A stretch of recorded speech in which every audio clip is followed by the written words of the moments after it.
할렐루야.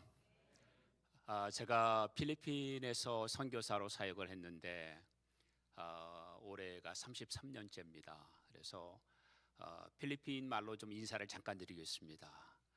Magandang umaga po sa pangalan ng Panginoon Hesus Kristo dito po sa Hartford First Korean Presbyterian Church. At ako po ay isang ministero sa Boston sa tatlong taon sa nagpapasto at nagmaminister sa matagal doon po. Kaya ngayon napakaganda naririto sa pinapala sa pangalan ng Panginoon Hesus Kristo. 얼굴을 보니까 좀 알아두시는 것 같아요. 아닙니까?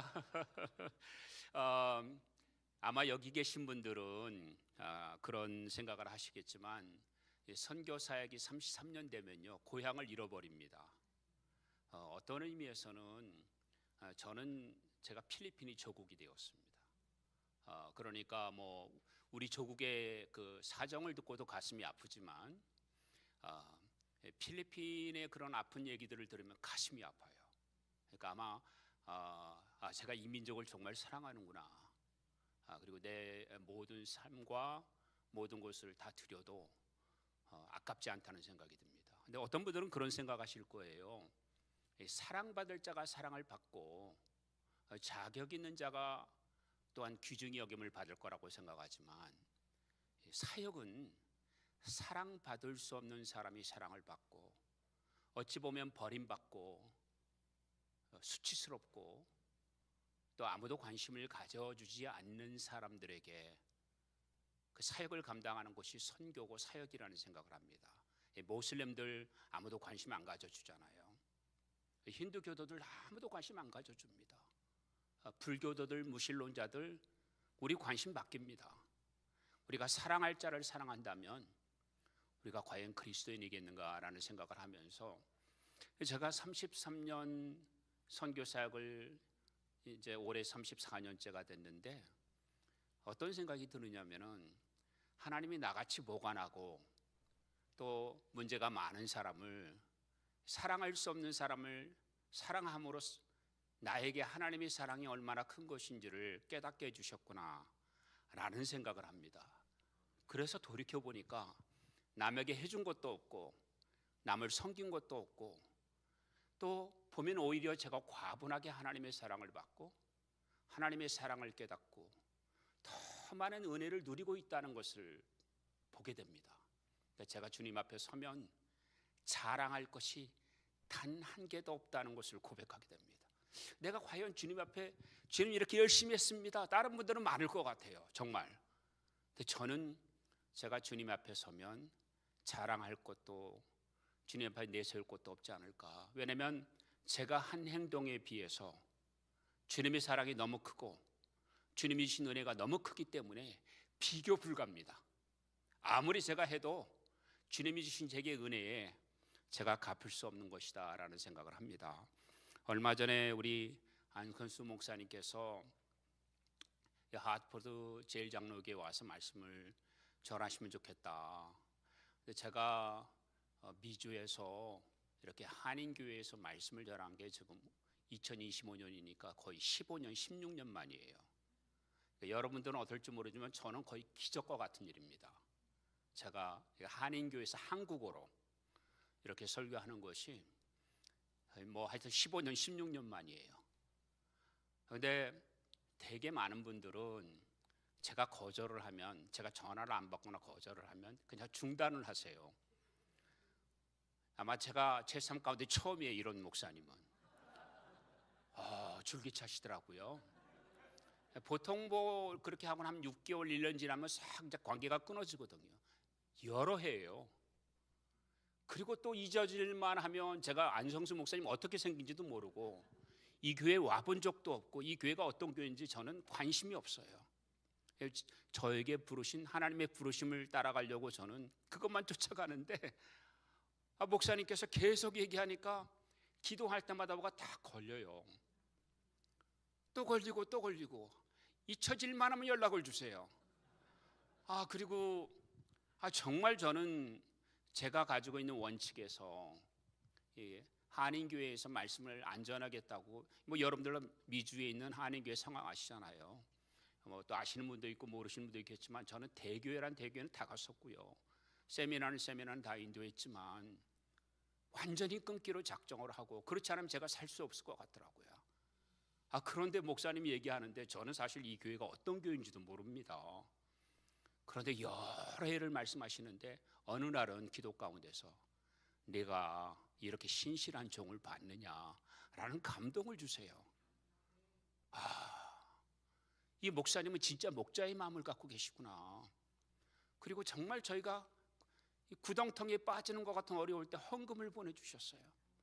맨날 며칠 울었는지 몰라요. 기도하는 사람밖에 알 수가 없어요. 내가 마음을 꺾고 주님께 한번 씨름해 봐야 되겠구나. 그래서 정말 기도 가운데 주님 허락해 주세요. 주님께서 허락하셔야. 나는 내 주권이 없습니다. 나는 주님의 종이기 때문에 주님께서 가라 하시면 가겠습니다. 그리고는 아내에게 기도를 나누었어요. 이런 목사님이 계시는데 근데 제 아내가 그래요. 마음에 성령님께서 많이 감동을 주신다고, 꼭 가봐야 될 것 같다고. 그래서 16년 만에 마음을 꺾었어요. 제 마음을 꺾고 와야 되겠다. 그리고 목사님께 말씀을 드려서 이제 약속을 하고 오기로 한 거예요. 근데 여러분도 아시지만 지난주에 눈이 얼마나 내렸습니까? 그 역사적인 눈이죠. 여러분 저희 지역도 눈이 그렇게 많이 왔어요. 우리 보스턴 지역은 모든 교회가 다 문 닫았습니다. 근데 제가 오늘에야 알았지만 하트포드 제1한인 장로교회는 11시 예배를 드렸다고 하더군요. 속으로 얼마나 감사한지 몰라요. 이 교회가 대단한 교회구나. 여러분, 하나님께 어떠한 상황에서 예배를 드리는 만큼 기쁜 일이 없어요. 그래서 제가 목사님께 이렇게 말씀을 드렸어요. 목사님, 내가 가기로 한 일은 태풍이 와도 뭐 어떤 천재지변이 일어나도 내가 가겠습니다. 그리고 저는 까마득하게 잊고 있었는데 아마 어제 뉴스를 보니까 밤새도록 눈이 온다는 거예요. 근데 제가 지난주에 똑같은 날짜에 눈을 쳤기 때문에 알거든요. 제 무릎에서 이 정도 눈이 왔어요. 보스턴은. 그러니까 한 뼘이 넘는. 오늘은 딱 2배 왔어요.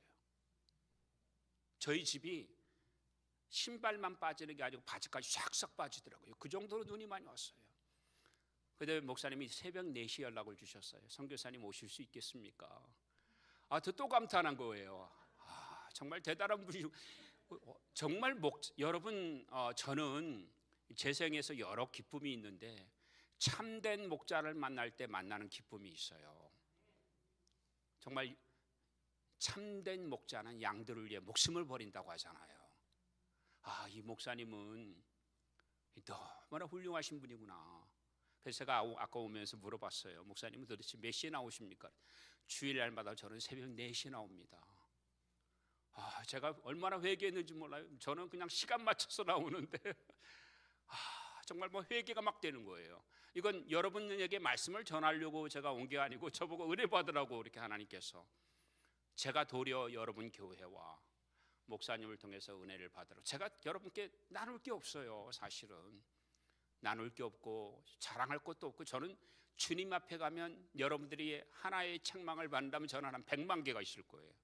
그러니까 제가 혹여나 오늘 말씀 중에 자랑인 것처럼 들린 게 있다면 용서해 주시고, 사실은 저의 불충과 하나님 앞에서 불순종한 것과 여러 가지 죄악이 훨씬 더 많다는 것을 기억해 주시고 말씀을 들었으면 좋겠습니다. 오늘 제가 좀 서론이 길어지긴 했지만 오늘 성가대가 이렇게 와서 찬양을 하는 거 보고 또 감동을 받았어요. 여러분, 우리가 감동이라고 하는 것은 내 아내가 맨날 있고 내 남편이 맨날 있고 내 자녀들이 맨날 있어서 때로는 잊어버릴 때가 많아요. 하나님의 사랑도 그거거든요. 나 같은 죄인을 구원하신 하나님 은혜가 얼마나 큰지는 우리가 잊을 때가 참 많아요. 근데 저는 어릴 때 12살 때부터 성가대를 했어요. 근데 우리 미국의 보스턴 지역의 교회를 제가 1000교회 이상을 방문했거든요. 100교회가 아니고 1000교회 이상을. 대교회 그레이스 채플로부터 해서 모든 교회를 다 가봤죠. 1800교회 가운데서 성가대 있는 교회가 없어요. 지금 저희 보스턴에는 백인교회든 흑인교회든. 기껏 해자 중창단이 나와서 하는 교회가 최대 교회인 주빌리 크리스천 처치예요. 근데 저는 다른 건 안 보이고 성가대만 보이더라고요. 저분들의 믿음이 대단하시구나. 인원이 얼마가 나왔든 안 나왔든 이 찬양을 부르는데 저는 어릴 때부터 성가를 불러서 그 기쁨이 얼마나 큰지 몰라요. 우리가 영원히 주님 앞에 할 수 있는 것은 영원히 주님을 찬양하는 일입니다. 그 우리 예행 연습하는 거거든요. 여기서. 그러니까 이게 얼마나 우리에게 특권인지 몰라요. 근데 이 교회가 다 좋은데 아멘은 별로 안 하는 것 같아요. 다 좋은데 이제 알았어요. 너무 점잖으셔서. 저는 아까 계속 울었어요. 너무 감동이 돼서 정말 이게 하나님의 은혜구나. 우리가 찬양할 수 있는 것도 특권이고 예배를 드릴 수 있는 것도 특권입니다. 제가 오늘 20마일로 이렇게 달려왔지만 거리가 먼 거리는 아니에요. 96마일밖에 안 돼요. 그러니까 한 3시간 반 걸려서 왔는데 몇 번 사고 날 뻔했어요. 사실은 차가 그냥 미끄러지는 거예요. 그냥. 그러니까 뭐 속력을 줄여서 오지만 차가 거의 없었어요. 그리고 여러분 뭐 이런 날씨에 운전을 해보시면 알겠지만 눈이 창문 밖에 달라붙어서 얼음이 돼요. 그러니까 그 와이퍼에서 얼음이 안 떨어집니다. 그게 불안해요. 그리고 차가 이렇게 지그재그로 가면은요, 다른 차가 있었으면 반드시 사고가 났을 거예요. 주님께서 지켜주시고 이렇게 나왔는데, 여러분 교회 가까이 오면서 저는 목사님께 그랬거든요. 2분 나와도 우리 예배 드리자. 근데 제 눈에는 1000명, 10,000명처럼 보이는 거예요. 여러분 한 분 한 분이. 왜냐하면 여러분들은 이 자리 나오기까지 얼마나 믿음을 보이신 겁니까? 그 정말 어려운 도로, 정말 눈도 치워지지 않은 집 앞에서 그 눈 속에 발길이 쑥쑥 빠지면서도 나오신 그 승리하는, 그 승리의 증거를 보여주신 분들이에요. 그러니까 이게 그냥 예배가 아닙니다. 감격의 예배이고, 내가 하나님 앞에 나의 행위로 하나님을 영원하게 하는 것을 보여드리는 예배인 것입니다. 얼마나 감사합니까? 여러분들께서 오늘 이 자리에 나오시 너무나 감사드리고, 이 성가대가 이렇게 정말 아름다운 찬양을 해주셔서 감사드리고, 또 오늘 우리가 하나님 앞에서 이렇게 예배를 드릴 수 있는 것 진심으로 감사를 드립니다. 기도하겠습니다. 사랑의 하나님, 어린아이든 나이든 어르신이든 남자이든 여자이든 누구를 막론하고 언젠가 우리는 주님 앞에 서게 될 것입니다. 우리는 마치 벌거벗은 자처럼 우리의 모든 부끄러움과 수치와 죄악들이 드러날 것이며, 우리가 말로 한 것들, 우리가 눈으로 한 것들, 우리가 나쁜 소리를 들었던 것들, 악한 생각을 한 것들, 남에게는 들키지 않았지만 내 안에 가득한 더러운 것들, 이 모든 것들이 주님 앞에는 보여질 것입니다. 그러기에 주님, 오늘 거룩한 주일 하나님 앞에 예배를 드릴 때 우리의 죄악을 먼저 고백합니다. 더러운 모습이 아니라, 부끄러운 모습이 아니라, 죄악된 모습이 아니라, 그래서 예수께서 갈보리 십자가에서 달려가신 그 보혈의 공로를 힘입어 주 앞에 나아가오니 주의 우리의 죄를 맑게 씻어 주옵소서. 이사야 선지자를 통해서 주셨던 약속의 말씀처럼 흰 눈보다 더 희게 우리를 깨끗하게 하여 주시고, 우슬초로 씻는 것보다 더 깨끗하게 주님의 말씀으로 우리를 씻어 주시며 우리를 깨끗하고 거룩하고 성결하게 만들어 주옵소서. 그러므로 우리가 주님의 보좌 앞에 담대히 설 수 있는 능력을 주시고, 오늘 이렇게 눈이 많이 와서 곳곳에 많은 성도님들이 집 앞에 눈 때문에 걸어 나오기도 어려울 상황에 주님께서 한 분 한 분을 지켜주시고, 저들이 하나님의 거룩한 성전으로 달려오는 그 발걸음을 귀중히 여겨주시고 아름답게 보아주시고, 또한 하나님의 존귀한 자녀로 인정해 주셔서 우리가 드리는 예배를 향기로운 제물로 흠양하여 주옵소서. 주님, 오늘 이 종은 말씀을 전하러 온 것이 아니라 주님의 말씀을 듣고자 나왔습니다. 가장 먼저 회개할 종이고 가장 먼저 주님 앞에 부끄러운 종임을 고백합니다. 그러나 십자가의 보혈을 의지하여 나아가오니 전하는 이나 듣는 이나 다 같이 한 마음으로 주님의 말씀에 경청하게 하시고 우리의 귀에 못이 박히듯 우리의 심장에 돌비에 새기듯 그렇게 새겨주셔서 이 말씀으로 인하여 다시금 담대히 주님 앞에 나아갈 때 그 사명을 감당하는 저희들이 되게 하여 주옵소서. 감사하고 예수님의 이름으로 기도하옵나이다. 아멘. 오늘 제가 여러분과 함께 전하고자 하는 말씀은 제목이 좀 깁니다. 우리의 삶 가운데 있는 하나님의 부르심과 성취라는 것입니다. 어떤 분들은 이런 말씀을 하세요. 우리 인생은 마라톤과 같다. 성경은 군사와도 같고 농부와도 같다고 말하지만 정말 맞습니다. 운동선수와도 같다고 말씀하십니다. 근데 많은 경기하는 운동선수 가운데서도 저는 마라톤을 생각해 봅니다. 우리가 태어나서 우리가 숨을 거두는 그 순간까지가 굉장히 긴 장기전이에요. 그렇죠.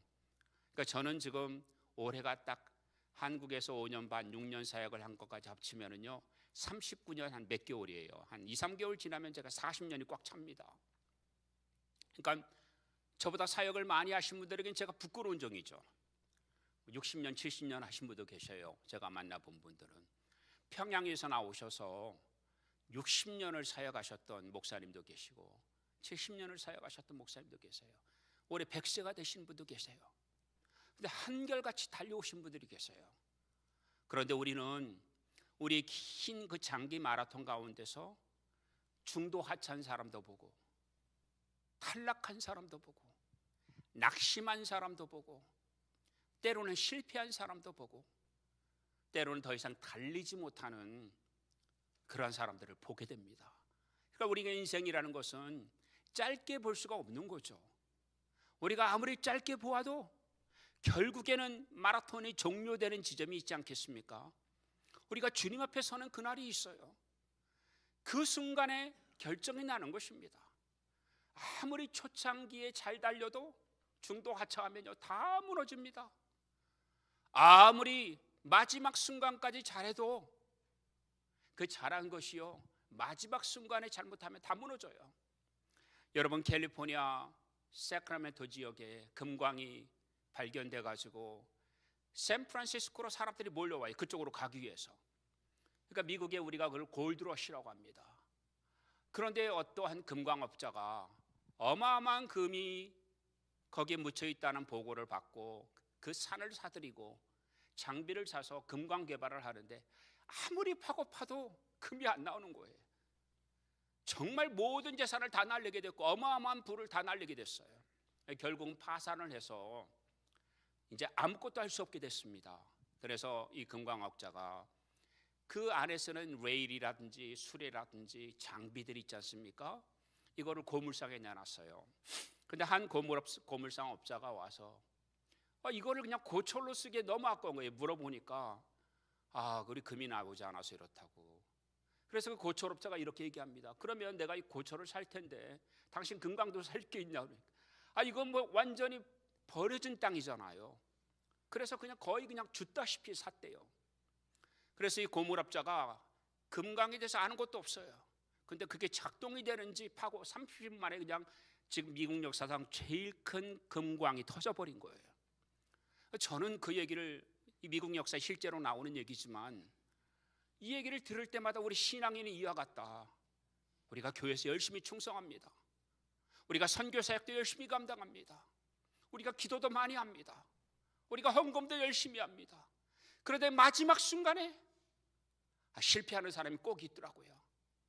마지막에 조금만 더 참으면 되는데, 하루만 더 참으면 되는데, 1시간만 더 참으면 되는데, 5분만 더 참으면 되는데 그걸 못 잡고 넘어지는 사람들이 있더라고요. 우리 인생이 그렇습니다. 우리가 아무리 단기전을 잘 달리고 아무리 중장거리를 잘 달리고 해도 결국은 장거리예요. 왜냐하면 우리의 생명이 다하는 순간이 결정되는 순간입니다. 그런데 그 마지막 순간 전에 우리가 낙오되거나 탈락되거나 실패하거나 주님의 손에서 떠나버리면 우리는 아무것도 아닙니다. 영원한 형벌밖에 남지 않습니다. 그래서 우리 인생이 매 순간이 중요한 것입니다. 우리가 10년 뒤에 우리의 생명을 다할지 30년 뒤에 아무도 모르지만 우리가 지금 사는 이 순간이 마지막이라고 생각할 때만이 우리가 최선을 다할 수 있습니다. 이 순간이 지나면 다시는 돌아오지 않아요. 그래서 사도 바울의 신앙은 그 사도 바울의 모든 사역을 2000년 동안 수많은 신학자들이 바울의 신학을 수많은 용어로 정리를 했지만 2000년 신학 역사 가운데서 불변하는 한 가지 말이 있습니다. 바울의 신앙을 수많은 말로 얘기를 하지만 그럼에도 불구하고 딱 한마디로 할 수 있는 사역이 무슨 신학? 바울 신학은 종말론적 신앙이다, 이렇게 얘기를 합니다. 그러니까 바울의 신앙이라고 하는 것은 아무리 많은 복음전도라든지 세계 복음화라든지 그 다음에 교회론이라든지 성령론이라든지 또 그리스도의 구속론이라든지 그리스도의 은총론이라든지 속죄론이라든지 여러분 수많은 신학이 바울로부터 다 나왔어요. 우리 지구상에 존재하는 모든 신학은 바울 신학으로부터 나오지 않았다고 해도 과언이 아닌데 그 바울의 모든 신학을 다 따져보면은 내가 그리스도의 나심과 고난받으심과 죽으심과 그의 부활하심을 본받고자 하여 어찌하든지 그의 부활에 동참하기를 원한다. 부활에 동참하는 신앙이 뭐죠? 그 부활이 예수님께서 재림하실 때 죽은 자가 먼저 살아나는 거잖아요. 근데 만약에 살아있는 자들은 어떻게 되죠? 내가 죽어야 돼요. 나의 정욕이, 나의 욕심이, 나의 죄악이, 내 하나님이 기뻐하지 않는 인간적인 것들이 매일 죽는 연습인 거예요. 우리가 살아가는 장기전의 모든 것들은 무엇을 성취하고 무엇을 목적을 달성하고 무엇을 우리가 놀랍게 칭찬받기 상급을 얻는 것이 아니라 바울의 말을 빌어 말하자면 내 안에 하나님이 기뻐하지 않는 정과 욕심과 온갖 악한 것들을 십자가에 못 박는 연습인 겁니다. 매일매일 나는 죽노라. 바울은 말하잖아요. 나는 매일 죽는 겁니다. 그런데 이것을 내 힘으로는 안 되더라는 거예요. 오호라 나는 공고한 자로다. 누가 이 사망과 죄의 몸에서 나를 건져내랴. 나는 내가 원하는 바 선은 행하지 않고 악은 행하는도 바울 같은 사람도 아무리 노력해도 행하는 걸 보니까 악한 것만 하더라는 거예요. 아무리 돌이켜봐도 나를 하나님이 기뻐하지 않는 것만 행하더라는 거예요. 그런데 바울이 해결 방법을 알았습니다. 그것은 내 지혜나 내 생각이나 내 계산이나 내 경험으로 되어지는 것이 아니라 그리스도를 본받는 것입니다. 그런데 어떻게 그리스도를 본받습니까? 내가 죽는 겁니다. 나의 정을 죽는 겁니다. 나의 생각을 십자가에 못 박는 것입니다. 나의 모든 정욕을 바로 죽은 자처럼 못 박는 것입니다. 죽은 자는 혈기가 있을 수가 없겠죠. 자기의 모든 정욕을 십자가에 못 박는 자는 여자나 물질이나 명예 때문에 넘어질 수는 없겠죠. 그렇지 않습니까? 그리스도 앞에 죽기를 각오하는 자는 사는 것입니다. 그런데 우리의 삶은 내가 죽지 않기 때문에 매일 분쟁이 일어나고 내 생각이 죽지 않기 때문에 다툼이 일어나고 내가 가지고 있는 정력이 죽지 않기 때문에 거룩함이 사라져버렸어요. 오늘의 수많은 교회들이 있지만 교회가 뭐 다른 여러 가지 있어요. 성령의 능력이 없다. 그럴 수도 있어요. 그거 아주 중요한 부분입니다. 말씀이 없다. 읽기는 하지만 행함이 없기 때문에 말씀의 능력이 없는 것도 맞아요. 제자의 삶이 없다. 그것도 맞아요. 왜냐하면 처치고어, 이 처치고어라는 얘기가 뭐죠? 교회 가는 자예요. 교회는 가지만 예수님과는 상관이 없어요. 하나님과는 상관이 없어요. 아니면 처치 어텐디, 참석자예요. 그러니까 하나님 나라와 나는 상관이 없는 거예요. 교회에 가서 참석은 하지만 내 삶이 주님과는 상관이 없는 거예요. 그래도 수많은 용어들을 다 우리가 뭐 처치 멤버라든지 처치고어라든지 아니면 심지어는 직분을 받은 재직자라 할지라도 그것 때문에 우리가 주님 앞에 서는 게 아니에요. 우리가 가지는 어떤 것 때문에 주님 앞에 서는 게 아닙니다. 여러분들이 가진 어떠한 그런 포지션이나 타이틀 때문에 주님 앞에 서는 게 아니에요. 주님 앞에 우리가 서는 건 무엇이죠? 그리스도의 보혈 때문입니다. 그리스도께서 나의 죄를 대신 지시고 십자가에 죽으셨다고 하는 것을 믿는 믿음인 것입니다. 그런데 여러분, 오늘 많은 교회에 처치고도 가능하고 처치 멤버도 가능하고 재직들도 많은데 교회가 힘이 없어요. 세상을 이기는, 그 세상을 이기는 힘이 없는 가장 큰 이유가 무엇인지 아십니까? 부활의 능력을 상실했기 때문입니다. 우리가 죽는 순간 교회는 부활의 능력을 체험하게 됩니다. 우리가 우리의 것을 버리는 순간 부활의 역사를 체험하게 됩니다. 우리 성도 각자가 부활의 역사가 일어날 때만이 죄를 이기는 능력이 일어납니다. 이것을 우리가 거룩한 자라 얘기합니다. 세인트라는 말이 그냥 나온 게 아니죠. 거룩한 자라는 칭호는, 그런데 오늘날 교회들이 거룩이 사라져버린 거예요. 교회들 가운데 목사들이 지탄을 받고 장로들이 조롱을 받고 그리스도인이라는 이름으로 말미암아 세상의 존경을 못 받고 있습니다. 왜 그렇죠? 우리 안에 거룩이 사라졌기 때문입니다. 세상은 예수님을 발견할 길이 없어요. 세상 사람들은 예수님을 믿을 길이 없어요. 그들에게 유일하게 예수님을 발견할 길은 우리 믿는 자들의 얼굴입니다. 우리 믿는 자들의 언어입니다. 우리 믿는 자들의 행동입니다. 이 안에 예수가 철철철 나와야 돼요. 우리 안에 예수의 생명이 나와야지만 그들이 보고 믿는 거예요. 그런데 저들이 볼 때, 야, 너희가 예수를 믿는데 어떻게 나보다도 못하니? 나보다도 더 거짓말을 잘하니? 세상은 다 판단합니다. 정확합니다. 세상은 거짓말하지 않습니다. 자기들이 죄인인 걸 알고 있어요. 그런데 예수를 믿는 우리가 죄를 끊지 못하고 있어요. 여러분, 주일 예배가 어떤 예배와 같습니까?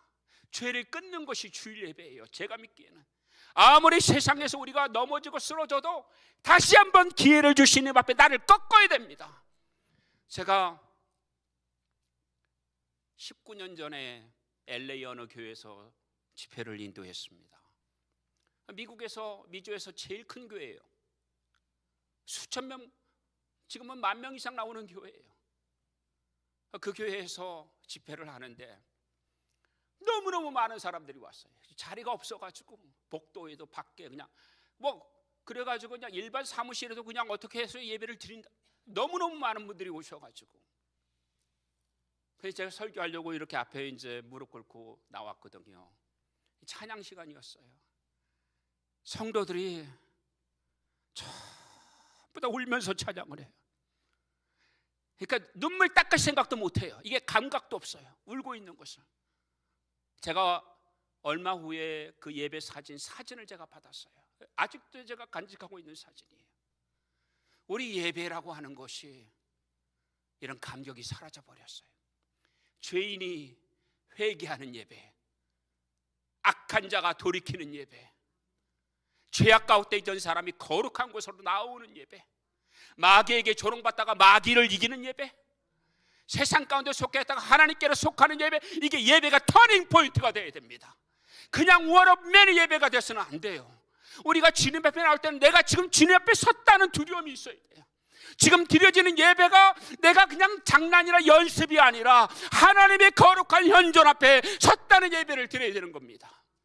제가 저에게 주어진 시간이 얼마나 될지 모르겠지만, 제가 여기 하트포드 오면서 그냥 이왕하면 여기 한 일주일 내내 말씀을 전해야 되겠구나. 왜냐하면 여러분, 여기 하트포드가 그냥 하트포드가 아니에요. 하트포드가, 왜냐하면 여기는 미국으로 말하면 뿌리에 해당하는 지역입니다. 여러분 잘 아시는 1620년에 메이플라워가 플리머스에 왔잖아요. 1630년에 존 윈트롭이라는 사람이 보스턴을 건설하면서 매사추세츠 베이 콜로니를 만듭니다. 그리고 옆에 거기에 루들 아일랜드라고 하는 땅이 있는데, 거기에 이렇게 막 지금 모르지만 꼭 국수처럼 생긴 그런 땅들에다가 사람들이 지내면서 땅을 이제 리클레임하기 시작해요. 땅을 뭐라고 그러죠? 한국말도 갑자기 땅을 메꾸는, 한국말도 매립하는 일을 시작합니다. 그게 바로 뉴타운이에요. 없던 땅을 만들어냈으니까 그 없던 땅을 만들어 가지고 또 영국에서 정착민을 데려오는데, 그게 지금 하버드 대학이 있는 캠브리지예요. 그러니까 캠브리지도 영국에서는 로마군이 와가지고 캠프를 쳤다. 그 로마의 병영이 캠프가 있고 거기다 다리를 목각으로 만든 그 군사용 다리를 건설해서 캠프 브리지예요. 그래서 캠브리지예요. 런던도 마찬가지겠지만, 그러니까 캠브리지라는 도시도 보면은 그 대학 도시잖아요. 이번 달 말에 저희 딸이 캠브리지 대학에서 의학 박사를 받아요. 근데 갈 때마다 참 신기해요. 저도 영국에서 공부를 했지만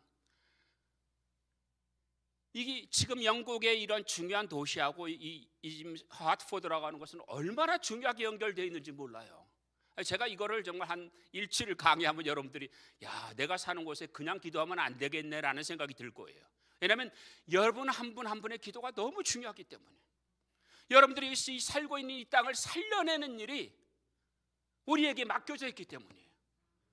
그러니까 여러분 한 분 한 분이 얼마나 귀중하고 중요하고 얼마나 선교사님보다 더 중요한 분들이 여러분들이에요.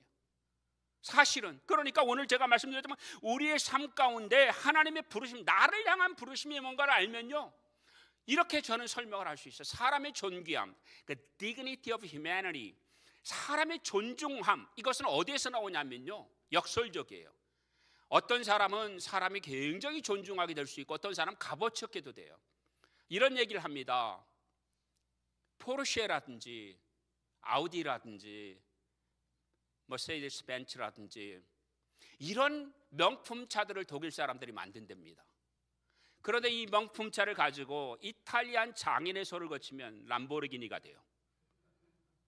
그러니까 그 유명한 차들이요, 람보르기니 한 대가 수십 대, 한 대를 만들었는데, 근데 람보르기니나 뭐 그런 명품차를 하면요, 이런 얘기를 해요. 제가 전문가 들었지만 고장 안 난 게 없대요.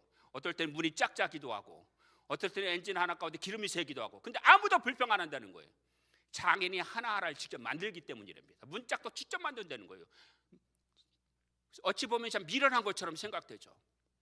근데 장인, 이 명품이 탄생하는 순간 가치가, 그 메르세디스 벤츠가 뭐 그거 한 4, 50대 돼도 한다고 비교가 안 된다는 거예요. 그래서 유럽인들은 이탈리아의 장인을 통해서 하는 얘기가 있습니다. 이탈리아의 장인은 손을 거치기만 하면 명품이 된다. 제가 그 얘기를 듣는 순간에 우리 그리스도인들을 생각했습니다. 우리 그리스도인들이 각자가 그래요. 질그릇도 있고 흔한 그릇도 있고 남 그릇도 있고 보배로운 그릇도 다 있어요. 근데 그리스도의 손에 거쳐가는 순간에, 하나님께서 우리를 사용하는 순간에 명품이 되는 거예요. 왜냐하면 주님이 명품 중에 명품이기 때문에. 그런데 많은 사람들이 명품의 손을 안 거치는 거예요. 그 예수님의 손에 붙들리기만 하면 우리가 명품이 되는 거예요. 그런데 여러분이 가치라고 하는 것은 그거하고 똑같은 거예요.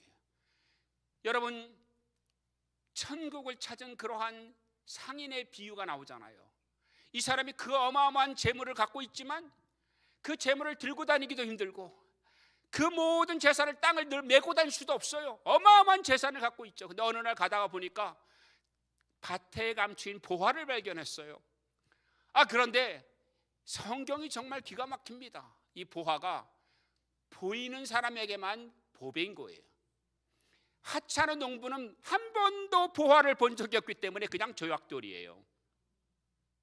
그렇죠. 목동들에 갈 때는 발에 치이는 그러한 돌일 뿐입니다. 그리고 아낙네에게는 먹기 힘들게 만드는 돌일 뿐이에요. 그런데 이 상인의 눈에는 뭐죠? 지구상에 어디도 없는 보배로운 돌인 거죠. 우리가 발견하는 것에 따라서 우리의 가치가 달라지는 거예요. 사람은 100억 원, 1000억 원을 가져서 고귀한 사람이 되는 게 아니에요. 우리 눈이 가장 주님이 귀히 여기시는 것, 가장 주님이 존귀하게 여기는 걸 발견하는 자는 우리 자신이 가장 보배로운 자가 되는 거예요.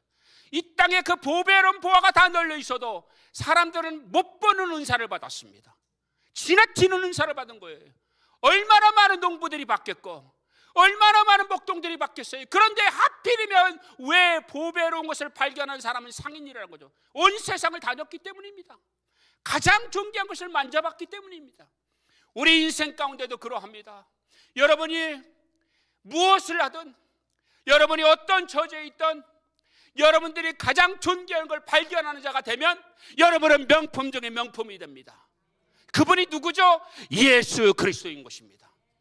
예수 그리스도께 내가 발견되는 순간 나는 명품이에요. 뭐 이탈리안 장인만 말할 게 아니고 내가 만지는 것이 보배로운 것이 되고, 내가 기도하는 것이 보배로운 기도가 되고, 내가 섬기는 자가 보배로운 자가 되고, 내가 섬기는 가정이 보배로운 가정이 되고, 내가 섬기는 교회가 명품 교회가 되고, 내가 있는 자리가 명품의 자리가 되는 것입니다. 왜 그렇습니까? 내가 주님의 손에 붙들렸기 때문입니다. 사랑하는 여러분, 그리스도를 발견하십시오. 주님의 어마어마한 보화를 발견하십시오. 여러분은 존귀한 자가 될 것입니다. 보배로운 자가 될 것입니다. 겉으로 치장해도, 아무리 좋은 옷을 입어도, 아무리 좋은 집에 살아도 우리를 명품으로 만들 수는 없어요. 그런데 우리가 명품이 되는 것은 뭐죠? 우리가 거룩을 회복하는 것입니다. 우리가 의롭게 되는 것입니다. 우리가 고귀하게 된다고 하는 것은 무엇을 말하죠? 성결하게 되는 것입니다. 아까 제가 얘기하다 말았지만은, 우리 보스턴이 건설되고 나서 토마스 후커라는 목사님이 네덜란드로 가셨다가 거기 청교도촌을 건설하셨어요. 신대륙이 있다는 얘기를 듣고 후커 목사님이 영국에 있는 청교도들을 불러서 네덜란드에 있는 사람들과 함께 보스턴으로 옵니다. 근데 여기에 보면은 이 하트프론 땅이 옛날에 페쿠엣이라고 하는 인디안들이 살고 있었어요. 이 지역에. 페쿠엣은 좀 더 넓은 의미로 보면 모히간 트라이브가 사촌지간입니다. 모히간 트라이브 들어보셨죠? 조나탄 에드워드가 존 서전트하고 섬겼던 그 여기가 모히간 지역이에요. 그래서 페쿠엣 모히간이라고 말합니다. 그런데 좀 더 광해의 의미로 보면 노스이스트 지역에 알콩기안 네이션이 있었어요. 그러니까 같은 큰 트라이브 안에서 소수 부족이에요. 이 페쿠엣 부족 가운데 와시피각이라고 하는 그 추장이 계셨는데, 이분이 저기 로드 아일랜드에 사는 페쿠아 부족들에게 맨날 공격을 당해요. 아주 정말 죽을 지경입니다. 맨날 학살당하고. 근데 백인들이 총을 갖고 있다는 얘기를 듣고 백인들이 땅을 정착한다는 얘기를 찾아갑니다. 보스턴까지. 근데 보스턴에 있는 사람이 아무도 관심을 안 가져요. 근데 이 추장이 거기서 후커 목사님을 만납니다. 그래서 여기 와서 당신들이 믿는 교회, 당신들이 믿는 청교도들을 좀 이쪽으로 와서 정착을 해달라 해서 땅을 팔아버려요. 여러분, 미국 역사 가운데 인디안 부족이 요청해서 땅을 산 예가 어디 있습니까? 보스턴은 강압적으로 블랙스톤이라는 목사님이 알콩기안 부족들에게 총자로 맡겨주고 팔았죠. 그거하고는 다릅니다. 그래서 그 후커 목사님 보니까 이 보스턴이 불과 몇 년 안 됐는데 너무 신학이 안 좋아요. 그분의 글에 의하면. 그래서 그분들과 함께 믿는 사람들이 와가지고 여기 교회를 제일 먼저 세운 곳이 하트포드예요. 근데 거기 부목사로 계시던 분이 사무엘이라는 목사님이 계셨는데, 오늘날 말하면 어시스턴트 패스터예요. 그래서 이 도시는 그 사무엘 목사님의 동상이 있어요. 하트포드에 가보면. 근데 그분이 떠난 고향이 헤르포드예요. 그러니까 하트포드 발음, 옛날 중세 영어 좀 비슷한 그 발음인데 그것을 스펠링이 미스펠링 된 것이 하트포드가 된 거죠. 그분의 고향을 따라서 이름을 진 거죠. 여러분, 여기가 이렇게 되면서 저 남쪽에 있는 뉴 헤이븐, 사우트 헤이븐, 노스 헤이븐, 웨스트 헤이븐이 있죠. 거기가 그 슈로스브록이라고 하는 지역이에요. 옛날 인디안들이 살던 땅입니다. 근데 거기에도 청교도들이 와서 살고 있는데 이 청교도들이 정착을 못해요. 그래서 제가 이걸 미국에서 교회사를 가르치고 고등 카널에서 10여 년 동안 또 교회사를 가르쳤기 때문에 이걸 자세하게 얘기를 하는데, 여러분들한테 오늘 뭐 그 내막까지 자세하게 이야기한 시간이 정말 뭐 이 짧은 시간 어떻게 얘기를 하겠어요. 근데 그 얘기를 들으면 기가 막힌 하나님의 섭리들을 우리가 느끼게 되거든요. 하나님의 부르심이라는 게 참 놀랍구나 하는 것을 느끼게 되는데, 이 청교도들은 미국의 전체 역사가 그렇습니다. 이 청교도들은 도시를 세우는 방법이 교회부터 세워요. 네덜란드에 여러분 보시면 네이덴이라는 지역이라든지 또는 그러한 바다를 매립해서 세웠던 그런 곳에 정착촌을 만드는데, 그 영국에서 건너간 퓨리탄들이, 청교도들이 그곳에서 할 때 제일 먼저 교회를 세워요. 근데 이 퓨리탄이라는 말도 한국말로는 청교도라고 하는데 저는 가장 오역 중의 오역이다라고 생각을 합니다. 왜냐하면 퓨리탄이라는 단어가 한국말로 번역이 될 수가 없는 말이에요. 그러니까 뭐냐면 퓨리탄이라는 단어가 하는 것은 purify the church거든요. 그러니까 교회를 정화시킨다, 교회를 깨끗하게 하고, 뒤에 있는 더 처치는 로마 캐톨릭 교회예요.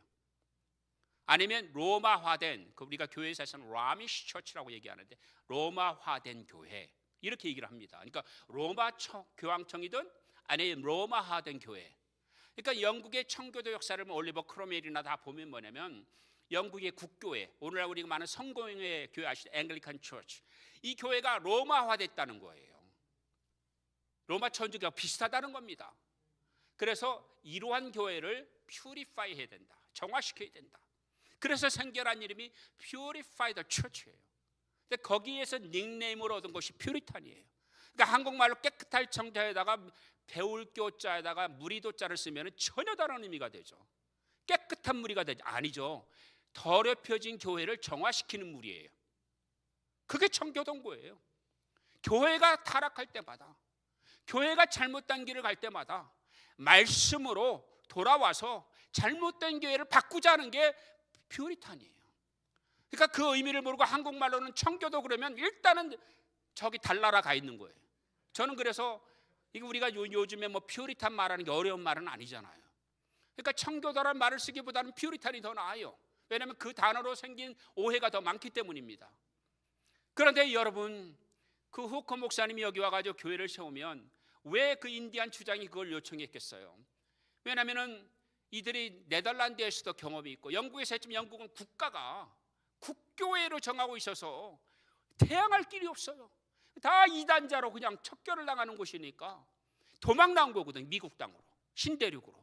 이곳에 와서도 한번 제대로 믿어보자고 하는데, 그렇게 하려면 뭘 해야 되겠죠? 이들이 커버넌트를 세웁니다. 그래서 언약도, 스코틀랜드에 제가 영국에 있을 때 187교회를 방문을 했습니다. 그래서 스코틀랜드 방방곡곡, 영국뿐만 웨일스랑 여러분 이 얘기는 뭐 정말 말할 수 없는 그 뿌리를 찾아보려고.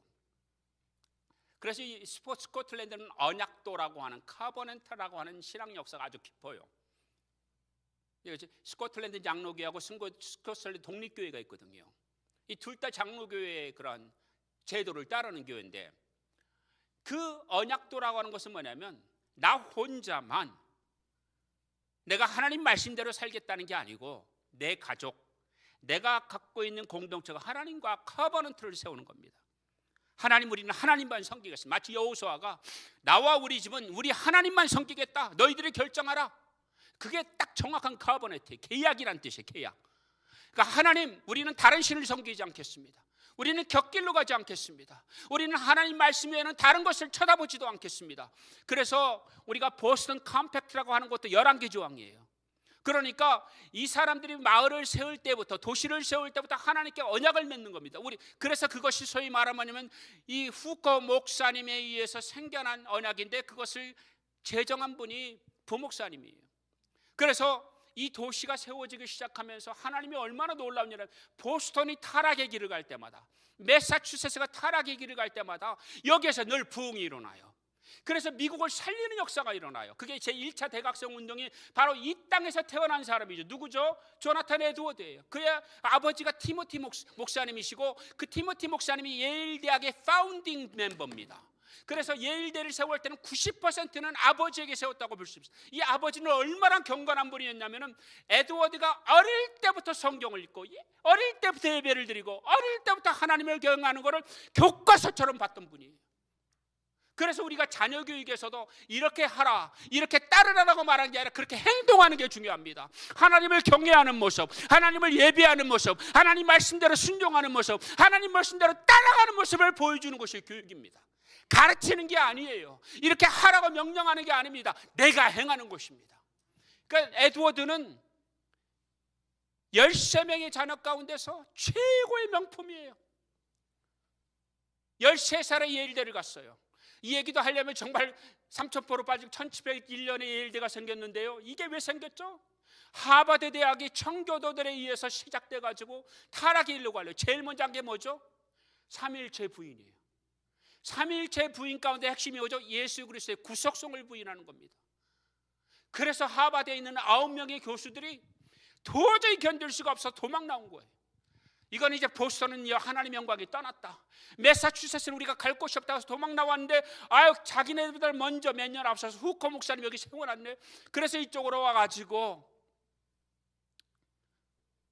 여러분 조금 내려가면은 여기서 지도상으로 보면 여기서 한 15마일밖에 안 돼요. 거기에서 학교를 세웁니다. 그래서 가정집에서 학교를 해요. 그래서 이 소식을 엘리후 예일이라는 분이, 이분도 또 동인도에서 인도 대륙이 있죠. 지금 방글라데시, 미얀마, 파키스탄 다 포함한 지역이죠. 거기에 총독을 하셨던 분이에요. 그래서 이분이 이 소식을 듣고 자기 재산의 3분의 1을 드리죠. 그래서 아예 도시 하나를 만들어 버립니다. 하나님을 경외하는 도시, 하나님을 예배하는 학교, 삼위일체를 부인하는 학교가 아니라 우리 신앙을 원래의 말씀으로 돌이키는 학교를 세우자. 그래서 옥스포드를 모델로 해서 도시 하나를 세웠는데 똑같아요. 옥스포드하고 사우트 헤이븐이에요. 그래서 그분의 이름을 따서, 그분이 원래 트레저러거든요. 재정 담당자. 엘리후 예일을 이름을 따라서 예일 칼리지라고 이름을 바꿔준 건 마치 존 하버드가 자기 책 수백 200여 권과 이것을 기증해서 학교가 하버드 이름으로 바꿔준 것처럼, 여러분 예일의 파운더였던 티모티로부터 조나탄 에드워드 1차 대각성 운동이 일어나면서 이 부흥이 미국을 살리고 전 세계를 살리는 운동이 됐죠. 이것을 우리가 커네리컷 리버밸리 리바이벌이라고 얘기합니다. 여러분 이 하드포드가 얼마나 놀라운 곳이냐면은 그 사우트 헤이븐으로부터 쭉 올라가면 이렇게 여기 하트포드를 따라가지고 올라가면은 저쪽으로 노스필드 해서 노템턴까지 올라가는 강줄기가 있어요. 그 조나탄 에드워드의 글을 보면 예일 대학에 가면은 조나탄 에드워드 리서치 인스티튜트라는 게 있습니다. 여러분 꼭 가보세요. 거기 가면은 에드워드의 유작들이 다 복원이 됐어요. 그러니까 책으로 나오지 않은 것까지. 근데 에드워드가 보통 사람이 아닙니다. 하나님을 얼마나 경외하고 말씀을 깊게 보시는 분인지. 그런데 이분이 자기가 섬기던 교회에 쫓겨났어요. 부흥을 체험한 사람들한테 투표를 통해 쫓겨났어요. 그래서 오갈 데가 없어가지고 내가 지금 일어났던 이 부흥이 맞는 것인가를 성경을 통해 탐구하기 시작하는데, 그게 1740년이에요. 그리고 1741년에 그가 이 놀라운 부흥에 관한 글을 쓰는데, 그것이 바로 뭐냐면 Connecticut River Valley Revival. 이 Connecticut River Valley Revival이라는 얘기가 뭐냐면은 하나님이 신실한 기도하는 사람들의 기도를 통해서 교회를 종화시키고, 이 교회가 정말 죄인이 하나님 앞에 하나 되고 의인이 되고, 거룩하지 않은 자가 거룩한 자가 되고, 하나님 밖에 있던 자가 하나님 안에 있게 되는 이러한 부흥의 역사는 어떻게 일어나느냐? 기도를 통해 일어난다는 거예요. 그런데 하나가 제대로 일어나면 그 부흥이 마치 와일드파이어처럼 나가는데, 커네리컷 리버베리를 따라서 이 부흥이 주면 예수님이 오신다고 믿었던 거예요. 그게 종말론적 신앙이에요. 제가 오늘 바울의 신앙을 종말론적 신앙이라고 말했던 것이 뭐냐면, 우리는 때로는 작은 것에 눈이 현혹할 때가 있어요. 아, 이게 진짠가? 아, 이거가 뭐 어마어마한 일을 일어나는 거 아니야? 근데 나중에 보면 아무것도 아닌 것처럼 되고 더 악화되는 경우가 많아요. 특히 부흥이 그렇습니다. 부흥이 일어날 때는 너무너무 좋아요. 죄인이 회개하고. 그런데 죄인이 회개해가지고 다시 세상으로 가니까 더 악하게 되더라는 거예요. 부흥을 맛본 자가 더 하나님 앞에서 악하게 되더라는 거예요. 그게 조나탄 에드워드의 노템턴 처치예요. 여러분, 그건 뭐 그러한 예는 수만 건이 있습니다. 아까도 제가 말씀드렸죠. 여러분, 단거리만 잘하는 것이 중요한 게 아닙니다. 물론 단거리가 필요할 수도 있어요. 근데 잠깐 잘하고 나도 넘어져 버리면 어떡합니까? 여러분, 잠깐 잘하고 난다면 불평하면 어떡합니까? 여러분, 잠깐 잘하다가 아까 광산업자처럼 전생에 하나님 앞에 드렸던 모든 걸 다 잃어버리면 어떡합니까? 여러분, 우리에게 중요한 게 뭐죠? 주님이 오시는 그날까지 넘어지지 않는 겁니다. 주님 앞에 서는 그날까지 우리가 살아야 하는 것입니다. 주님 앞에 서는 그날까지 우리가 실패하지 않아야 하는 것입니다.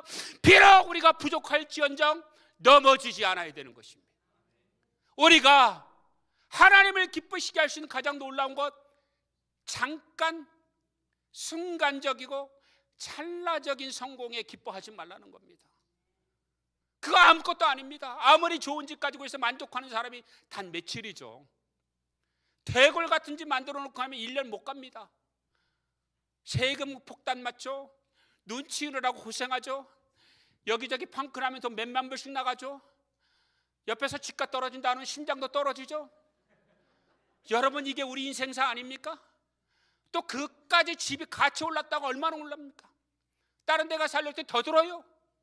이거 팔고 가려고 그랬더니 이거 뭐 빚 갚고 뭐 하면 남은 것도 없어요. 그런데 왜 썩어질 이 집에 우리는 이렇게 관심이 많습니까? 사라질 물질에 우리는 왜 이렇게 관심이 많습니까? 여러분, 제 아내가 이런 얘기를 해요. 보스턴에 와가지고, 여보, 당신 왜 차를 안 삽니까? 제가 차를 산 적이 있어요. 오디세이 혼다. 너무너무 좋았어요. 근데 LA에 계신 어떤 목사님 이런 차 타고 다니면 안 됩니다. 보스턴에 눈 많이 오는데 사고 납니다. 그래서 그분이 $1,000불을 자기 돈을 내고 볼보가 안전하다고 하고는 자기가 리스를 내겠다고는 한 번도 안 내고 그냥 가셨어요. 차가 2대가 된 거예요. 하나는 현다 오디세이, 혼다 오디세이, 하나는 볼보. 2개를 제가 낼 수가 없잖아요. 그래서 혼다 오디세이를 팔려고 하는데 사러 오는 사람이 없어요. 뭐 캘리브룩에 내기도 하고요. 또 뭐 무슨 마켓에 내고 해도 이거 연락이 와야죠. 그래서 제가 딜러십을 다 찾아갔습니다. 그랬더니 트레이드인을 하라는 거예요. 근데 트레이드인을 하려면 제가 지금 그래서 볼보 갔더니 당신이 리스를 리턴하면 나머지 액수를 다 내라. 그러니 그렇게 할 수가 없죠. 4년 계약인데 4년치를 어떻게 또 냅니까? 그래서 제가 아주 거기 딱 오난 다음에 뼈저리게 깨달은 게 하나가 있어요. 우리 인생이 똑같구나. 좀 쉽게 우리는 월세 인생인 거예요. 소유하는 인생이 아닌 거예요. 제가 그때부터 나는 소유하지 않겠다. 그리고 지금까지 그때 이후로 지금까지 리스만 하고 있어요. 그래서 제가 아내한테 그런 얘기를 했어요. 근데 아직도 후회가 없어요. 집에 대해서, 물질에 대해서 뭘 소유하고 골치 아파요. 어차피 우리가 소유하고 주님 나라 갈 수가 없어요. 그런데 소유하지 않는데 영원한 보화를 쌓는 길이 있을까?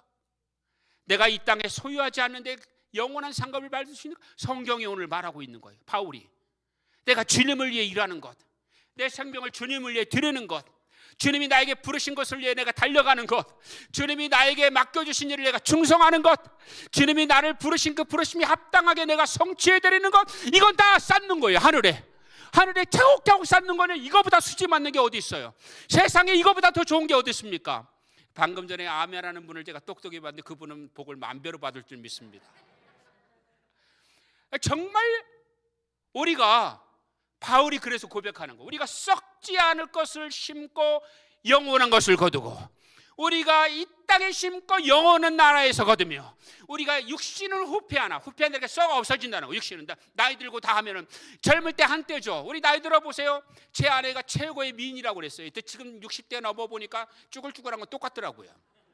아내를 멸시하는 게 아닙니다. 우리 젊음도 한때예요. 그런데 우리의 아름다움은 뭐죠? 속사람이 강건하더라는 거예요. 바울이 얘기하기를 겉사람이 아니죠. 우리가 나이 들고 늙고 이것이 부끄러운 일이 아니라 내 속사람이 그리스도를 닮아가잖아요. 그래서 신학적으로 innermost being을 또 다른 영어로는 outermost being. 그 outermost being이 어떤 뜻이냐면은, 여러분, 우리 안에 있는, 그러니까 겉으로 썩어지는 육신이 아니에요. 그런데 이 육신은 우주도 썩어질 것입니다. 우주도 하나님 앞에서는 수백억 년이 돼도 찰납니다. 하나님 앞에는. 그런데 우리가 이 잠깐을 살아가도 영혼을 심을 수가 있어요. 우리가 잠깐을 살아가도 썩어진 육신으로 거두는 게 아니라 이 육신으로 충성한 것이 기억되고, 이 육신으로 섬긴 것이 주님이 아시고, 우리가 육신을 가지고 하나님을 찬양한 것이 상급이 되어지고, 우리가 이 육신을 가지고 하나님을 예배한 것이 기억되더라는 거예요. 이거보다 수지 맞는 장사가 어디 있습니까? 내가 하나님을 예배하는 것, 내가 하나님의 이름을 높여드리는 것, 내가 성도를 권면해 주는 것, 내가 낙심한 사람을 일으켜주는 것, 내가 지나가다가 선한 일을 한번 하는 것, 기분 좋잖아요. 그런데 그것을 통해서 어떤 영혼이 돌이킨다면, 내가 하나님 앞에서 다른 사람을 예수님 대하시게 한다면, 그 사람이 변화될 때에 얻는 기쁨은 이 땅의 어떤 것과도 비교할 수 없는 것입니다. 그러한 삶을 통해서 우리의 속사람이 점점점 강건하게 돼요. 그래서 바울이 말합니다. 내가 참 아이러니가 있다. 패러독스예요. 내가 이게 하나는 뭐냐면, 빨리 내가 육신을 벗어나서 주님 품에 안기는 거래요. 내가 주님께 빨리 주님 나라 가고 싶은데, 또 하나는 뭐냐면, 내가 좀 더 육신의 감을 어떻게 한다고요? 한 사람이라도 더 그리스도께 이끌기를 원한다. 이 세상의 가치, 명품, 장인의 명품이 어디서 나오죠? 나를 귀히 여길 줄 아는 사람이 상대도 귀히 여길 줄 아는 겁니다. 내가 존귀하게 부르심을 받은 것을 아는 사람이 상대도 존귀하다고 말하는 것입니다. 내가 귀하게 부르심을 받은 걸 모르는 사람은 상대를 하대해요. 내가 너무너무 존귀한 자라는 걸 아는 사람은 상대도 존귀하게 여길 수밖에 없어요. 왜냐하면 여러분, 죄인이 돌이켜서 하나님의 은총에 머문다고 하는 것 자체만큼 보배로운 게 어디 있습니까? 그런데 우리는 그걸 잊게 되죠. 여러분, 저는 요즘 이런 생각을 합니다. 일론 머스크가 화성에다가 이주민 정착촌을 만들어서 이 지구의 이런 문제점들을 해결하겠다. 최소한 1000명이 되는 사람들을 1차로 정착을 시키고 10만 명이 거주할 수 있는 도시를 건설하겠다는 거예요. 저는 처음에 황당한 얘기인 줄 알았어요. 근데 이 사람이 스페이스X를 세우고요, 진짜 예행 연습에 들어가기 시작하더라고요. 자기 꿈을 이루기 위해서 전 단계로 했던 것이 사람들이 이메일만 갖고도 은행 금융 거래를 할 수 있을까? 대학교 학생 때 그 생각한 거예요. 근데 거기에 보조로 있던 사람이 한국인 학생이에요. 그 생각 하나만으로 결국 성공을 거두어서 페이팔로 팔아버렸어요. 그게 이제 돈이 된 거죠. 그 돈을 가지고 자기가 화성에 거주하는 꿈을 이루어야 되겠는데 또 전 단계가 필요하잖아요. 돈을 좀 만들어야 되겠는데, 그래서 테슬라라는 기업을 만들어요. 토요타 자동차, 여러분 캘리포니아에 폐가가 된 자동차가 있다는 얘기를 듣고 토요타하고 직접 딜을 해가지고 그 공장을 인수하게 되고 오히려 투자까지 받죠. 사람들은 정신 나간 일이라고 했습니다. 부품이 안 맞아가지고요, 자동차를 만드는 작동이 안 돼요. 얼마나 많은 그러한 착오와 실수가 있었는지 몰라요. 이 사람이 너무너무 화가 나니까 집에도 안 가고 그 자동차 공장에 가서 부품 하나하나를 해서 이거는 바꿀 것, 이거는 이대로 유지할 것, 일일이 쓴 게 22,000개래요. 부품 이름만. 그래서 12,000개는 버리고 10,000개는 유지하고 새로 다 작동을 다시 시켜요. 그러니까 이만큼 노력한 사람이 이런 노력의 대가를 바라지 않는다는 것은 좀 있을 수가 없을 겁니다. 그 정도로 노력하는 기업인이 있다면 우리나라가 대단한 나라가 됐을 거예요. 그래서 그것을 통해서 테슬라를 아마 제 기억으로 10,000대만 처음에 나오기로 했거든요. 1억이 넘는 가격으로. 근데 그러면서 주가가 뛰기 시작하죠. 지금 세계 최고의 부자가 됐죠. 빌 게이츠보다도 높게. 그리고는 자기의 꿈을 스페이스X를 통해 시작하고 있습니다. 그래서 나사에서는 이제는 로켓 안 만들어요. 나사가 만드는 것 10배 싸니까. 그리고 그걸 다시 회귀해가지고 또 써요.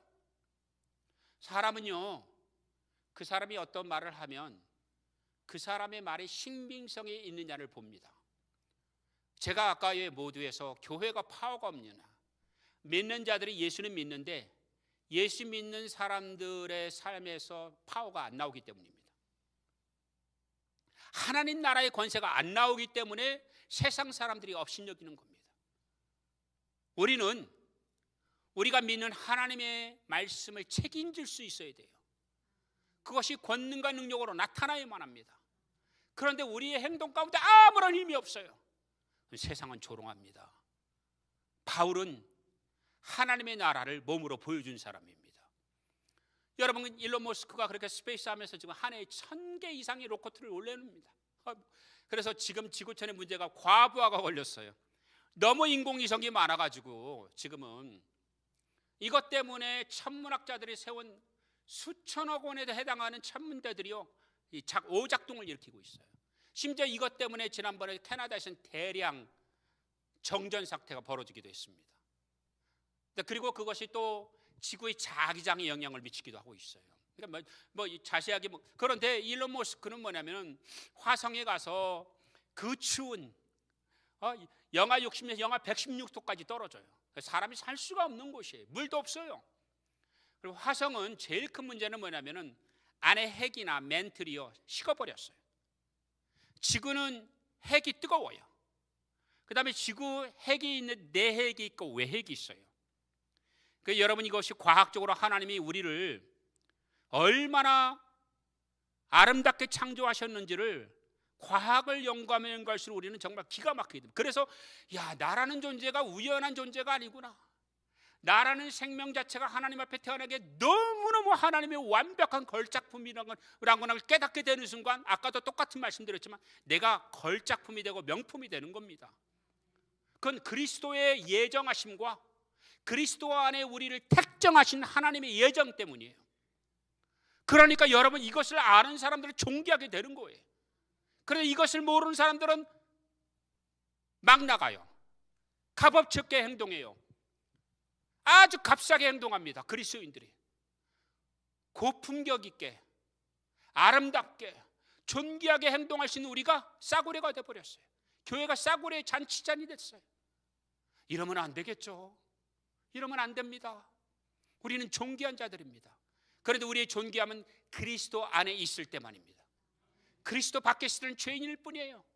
우리가 바울이 오늘 성경 본문에 내가 그리스도 안에 감추임 바 되었으나 발견된 자라고 말합니다. 내가 그리스도 안에 감추인 자 됐다는 건 내가 그리스도를 몰랐을 때예요.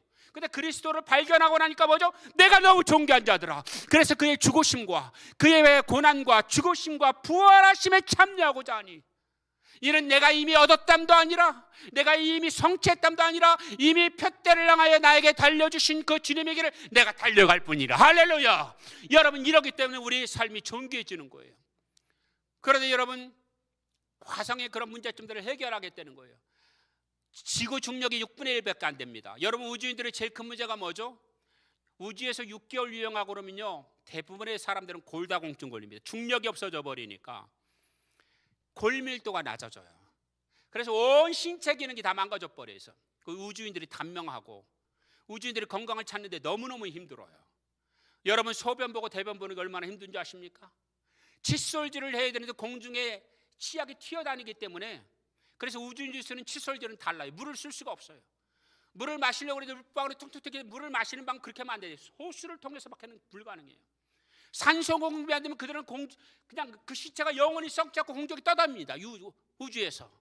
화성이 거기가 골필로, 왜냐면 지구 중력이 6분의 1밖에 안 돼요.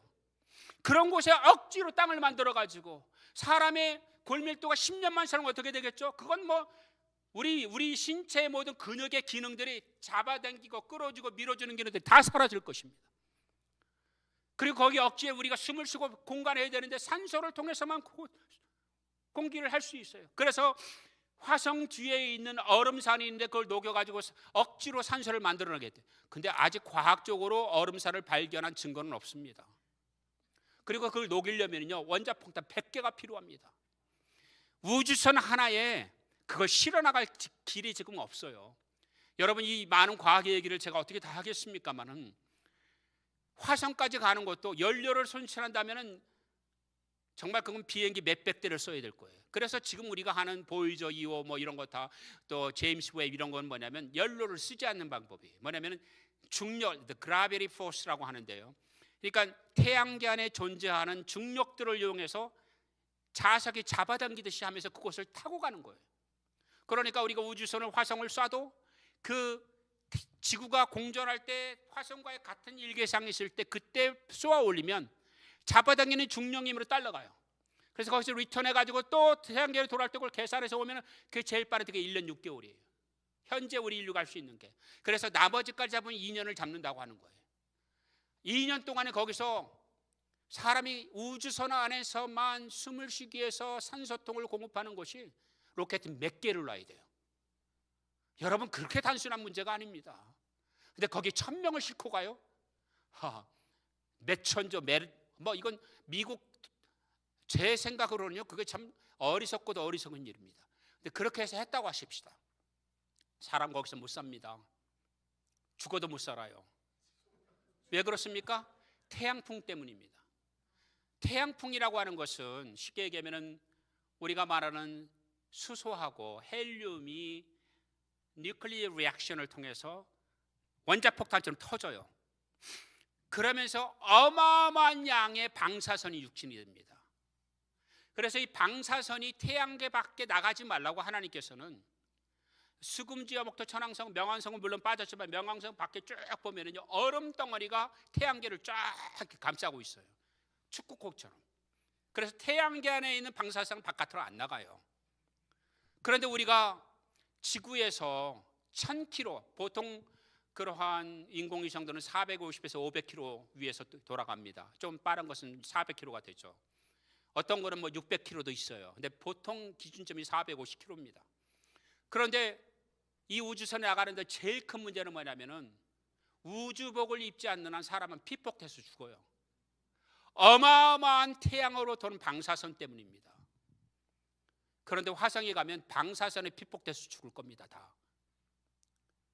그런데 그 우주선들이 입는 옷이요 수백 겹짜리예요. 그걸 보호하기 위해서. 그 하나가 암스트롱이 달 날아갔을 때 그때 가격이 한 16억 원 했어요. 지금 이거 하나가 100억 가까이 돼요. 이 우주복 하나가. 왜냐하면 그렇지 않으면 방사선을 막을 길이 없기 때문에. 하나만 실수해서 인간은 죽는 겁니다. 그래서 방사선을 막겠다고 또 일론 머스크 미치광이가 뭐라고 얘기하냐면은 방사선을 보호하는 자기장을 인공으로 억지로 만들어내겠대요. 그 미국 팔아도 못 만들어냅니다. 과학자들이 아무리 연구해도 불가능하다고 말하고 있어요. 그런데 어떻게 가능합니까? 우리 지구가 이 방사성이 피폭을 안 받는 것은 성경이 제가 창조과학을 얘기하면 여러분들이 정말 나라는 존재가 너무 고귀하구나 걸 절로 얘기하게 돼요. 하나님 우리를 어떻게 아름답게 이렇게 창조하셨는지, 우주의 별들 수많은 놀라운 걸 봐도 하나님이 나를 왜 이렇게 아름답게 만드셨는지, 그래서 하나님을 찬양하게 되고 예수님의 이름을 높이게 되고 내가 성령님 안에 거하는 걸 기뻐하게 되는 겁니다. 그렇게 아멘이 없는 것도 은혜네요. 여러분, 내가 너무 존귀한 자라는 거예요. 그 어떤 것보다 하나님이 우리 지구 안에 살 수 있도록 하기 위해서 뭐냐면, 아까 제가 내핵, 외핵, 멘틀이 있다 그랬죠. 이 바위든 지구상의 모든 것들은 이제 뜨거워지면 녹습니다. 그 중에서 철이나 헬륨, 또 규소 이런 것들은 녹아서 더 내려가요. 그래서 외핵과 내핵은요 상당히 많은 양의 철분이 들어있어요. 아연이. 근데 이게 내핵과 외핵이 있으니까 따로 놀아요. 도는 게 지구가 자전할 때. 그래서 이 자기장하고 똑같아서 이렇게 생겨나는 것이 자기장이에요. 근데 우리 눈에는 안 보일 뿐이에요.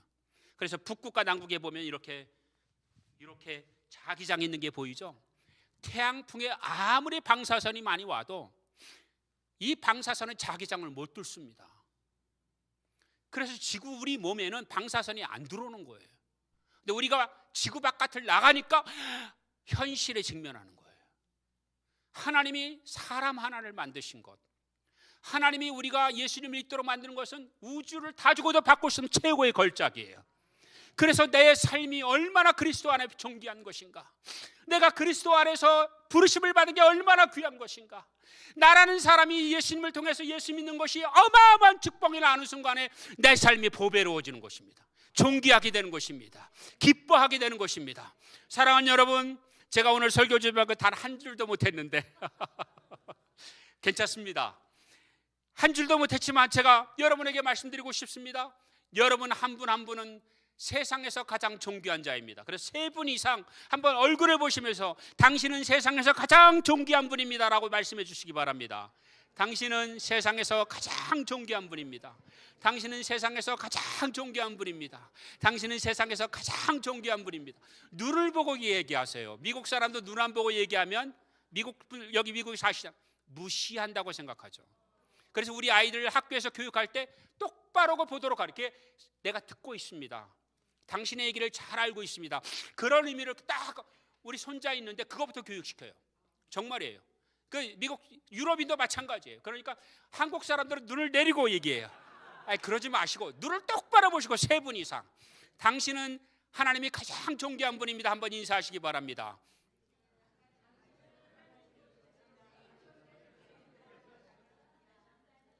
다행히 째려보는 분은 없네요. 할렐루야. 우리 기도하겠습니다. 사랑의 하나님, 바울이 땅끝까지 복음을 증거하게 하여 그리스도께서 오시기 첫날까지 자신의 삶을 온전히 들여서 주님이 기뻐하시는 복음을 증거할 뿐만 아니라 그리스도 안에 발견된 가장 존귀한 것, 그의 죽으심과 그의 고난과 부활하심을 본받아 그가 부활에 참여하는 자가 되고 주님이 주신 길을 달려가는 모습을 보면서 우리에게 말씀해 주고 있음을 저희는 믿습니다.